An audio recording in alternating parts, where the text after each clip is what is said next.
I got good news and I got bad news for all you guys.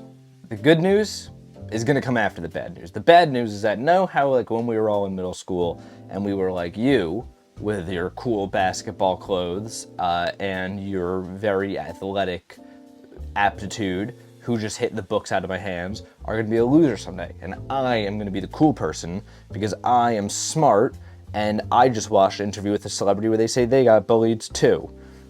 And you know, someday I won't be fat and sad and I'll be cool because that's what everybody tells me. Bad news, that's not true anymore. That's actually not what's gonna happen. No, there's no glory in being a loser anymore, it seems, right? Which is sad for a lot of people. Not me, I mean, I don't relate to any of that kind of stuff. I don't even know. I can't even begin to fathom what it would be like, you know, to be the kid who I hit the books out of the hands. But, you know, I bet he's stupid. But the good news is that it's easy now to be cool, right? We've talked a lot of, let me cut to the chase. Let me stop with this dumb bit. We've talked a lot on this channel how aesthetics are now everything. I feel like it's kind of been, you know, I feel like in this show we kind of have little like eras, like ideas dominate a certain era of this show.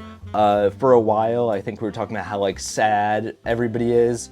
Not how sad everybody is, how alone everybody. No, we were talking about something for a while, but now the point is, a terrible start to this episode. I think the new thing that we're talking about lately is how aesthetics are everything. And because aesthetics are everything, all that dumb stuff, just being cool, being like a guy that people are like, that's a cool guy, is now so much more important than everything else. Like, it's the most important thing.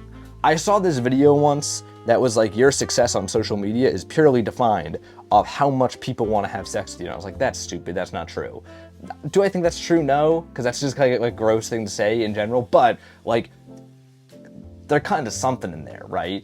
I mean, like, how many people on social media are like ultra famous and they just like dance in front of the camera, like terribly too. Because that's all you need now, right? Since aesthetics are everything, and that is the substance will just be oriented around, what do you got to show me in 10 seconds? And a lot of the time, that's how cool you are, right? So that's bad news for all of us, right? The bad news is that the kids that hit the books out of our hands when we were in middle school are no longer going to be losers anymore, because now they can make TikToks, and they're gonna be billionaires, and we're all, you know, just gonna be sitting over here talking about the Cartesian ideal or whatever, right? But there's good news too, and that good news is that this is easy, right? Like, listen, if you're somebody, and I assume you are, if you're watching this show, somebody who loves substance, right? Like this show, you're not watching for the paintings. We all know that. You're not watching to look at me, even though I'd be flattered if you were. You're watching because you get some sort of substance out of it. I mean, if that's not why you're watching, you're probably here to make fun of me. Click off, please. You know, hopefully. There's, you know, I think the people that watch this show like a little bit of substance. They like a little bit more of you know, a thought-provoking thing, right? I'm going to assume that a lot of you guys are like, have your substance down, whatever that substance may be, whether that be your art, whether that be your craft, your trade, you know, whatever you want to make that look like. I'm going to assume a lot of you guys probably have that down, right? You've done the hard part. I think, actually, I'll give a hot take here, a hot take that I haven't thought about until right this second, that I'm going to say, proudly still. I don't think you can, I think somebody who has like the cool factor and all that, I don't think they could get the substance no matter how hard they wanted it. However, I think somebody who's capable and you know, I don't know if gifted is the word I want to use, but somebody who is capable of cultivating a sense of substance can very easily, past that, get that cool factor. I think they can. I really think they can. Am I saying this because I'm hoping that someday people are like, that's a guy that's pretty cool? Maybe, you know, am I saying this because I'm coping? Maybe a little bit, you know, I'm biased here. I'm somebody who is missing a ton of this cool factor. Nobody's ever thought I was cool. And I have not a lot of the substance, but we all know I have more substance than cool factor, right? So maybe I'm coping. It's definitely a heavy chance I'm coping here. But I think there's a case here, right? Because what is being cool? Just following in line with like what everybody else is doing, right? Like, I mean, pretty much. We all knew that kid in middle school who was like like a loser, right? Like he was sitting at your table with all you losers.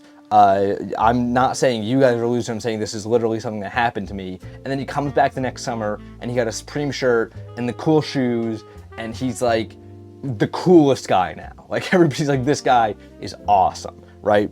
Obviously, that is middle school. However, I mean, like, I just realized with the amount of dumb hypotheticals and jokes I do based off middle school, you guys probably think I was like actually tortured in middle school. My life wasn't that bad. Half of this is a bit, but this really did happen, right? I also think that like we treat middle and high school and like schooling in general as like, that's dumb and useless. But then like, I think the biggest shock once I got into the adult world personally was that everybody's still operating off that framework. Like it's still all about who is trying to like sleep with who or whatever, who's cool, who's like the guy in the office everybody wants to be around. Like the rules, the social dynamics change because, you know, when you're in a company of a bunch of nerds, it's a very different idea of what's cool, right? Just like how in school, if you hang out with like the smart kids being like, I stayed up till 3 a.m. studying last night, everybody's gonna be like, wow, he's so cool. But if you're with the, you know, kids who are normal and go outside, you being like, I stayed up till 3 a.m. studying last night, they're gonna be like, you are awful, you suck, right? So, you know, that's obviously that's how any social group works, right? And I think in the adult world, the biggest shock to me was that it's exactly still like that. People still, for some reason, make group chats with one person without them, and then you go like, guys, aren't we older than that? And then they're like, no, we're gonna do this anyways. That 100% still happens, right? And this is stupid. This is dumb, and I think that we should all try and rise above this, right? If you're somebody watching this, that's my mission to you. If you're somebody who's like still operating off this framework because everybody you know is, I think we should all try and rise above that. However, the fact of the matter is that what makes somebody cool very much is still by these standards, right? What makes somebody seem like they got something going for them is very much going to be, what is the group doing? How can you be cool based off that, right? Now this is a fairly obvious observation. It's also a really easy observation to apply, one that a lot of us unwittingly apply in our day-to-day lives, every single day, right? You go to the office, you're like, everybody's wearing this type of sneaker, and even if you're not trying to be cool, within a couple months, you're probably gonna be wearing that sneaker. Just a good chance. Somebody probably talked you into them being like the best sneaker on the market or something, and now you're walking around in it, right? That's why like we all know what a certain group looks like. Patagonia vest, pants that are a little bit too tight, collared shirt. He's in PE, he's in private equity, right? Like we all know these uniforms because these groups like adopt a certain thing, right? This is nothing groundbreaking. But the tough part then comes, you want to be cool, right? Let's say you've cultivated this substance. You know that once people get to you as an individual, like whether that be your social media presence or whatever, you're like, I need to be cool because they're gonna come to this page and they're gonna be like, this guy rocks. But I need to get them in the door by being cool, right? This is a problem that we all have. For me, my answer, I still haven't figured out how to be cool in a way that feels like quite normal to me, to be honest. Like I've tried it before. Sometimes I throw on an outfit when I'm gonna record, then I'm like, people are gonna think this is sick. And then I take it off before I even come to record because I'm like, it's not worth it. So it's a battle all of us are still dealing with. However, there are certain niches and certain things where like there is a way people dress. There are signals you can send, right? So much of being like, I'm gonna fake it till I make it is just sending the signal that you're legit before you're actually legit, right? A big part of the way I try to do that here is like the cameras, right? I try to make the cameras look nice. So people are like, maybe this guy can paint. And then, you know, 10 minutes into the episode, they're like, nope, I can click off now, he definitely can. That's how things go, right? But if you're good enough to get that substance, you're more than good enough to be like, let's be cool. Let's be cool. Let's be, you know, let's crack the smile to the camera.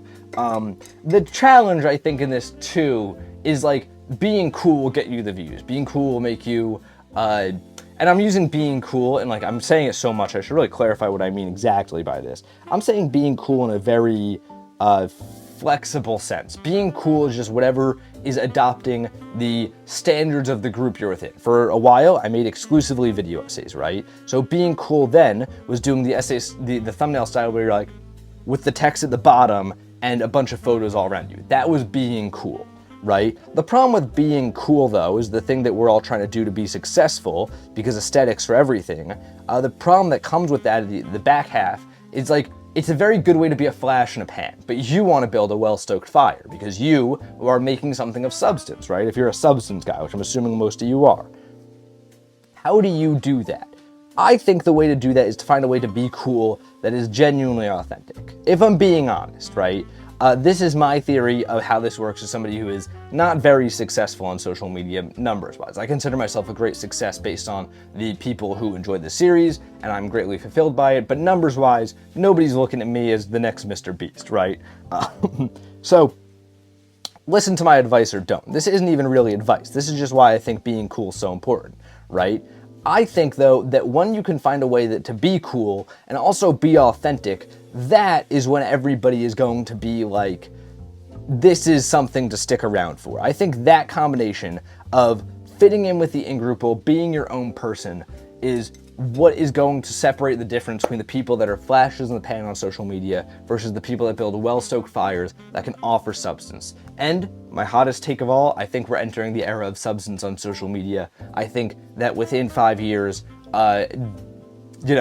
attention will still rule, but the attention will be diverted towards things that give you more substance, or at least that's what a lot of people will do. I don't think the next Mr. Beast is going to be somebody who's offering anything of substance and they're getting 100 million views, but I think they'll offer something of substance and get 50 million views. That's my theory. But that's a whole other paint talk for another day. For now, we got to wrap up by showing you this painting, which I love. I love the texture I do on the cement color in this. I really do. I think it makes these, it is carrying these. There's a discussion to have about if that's cheating or not, but I'm going to save that discussion for Paint Talk 233 when I wrap up this series. So wrap up the Color Palette series, not Paint Talk. Paint Talk's not getting wrapped up anytime soon. Not for a long time. You're stuck. You're stuck here watching this. But yeah, go follow the Instagram. This will be up with all the other color palette series paintings once they're done. So be on the lookout for that over there. And until next time, guys, gals, and pals, my name is Max Ice. This has been Paint Talk episode 223. I'm here every morning, painting and talking with you all. Almost lost that.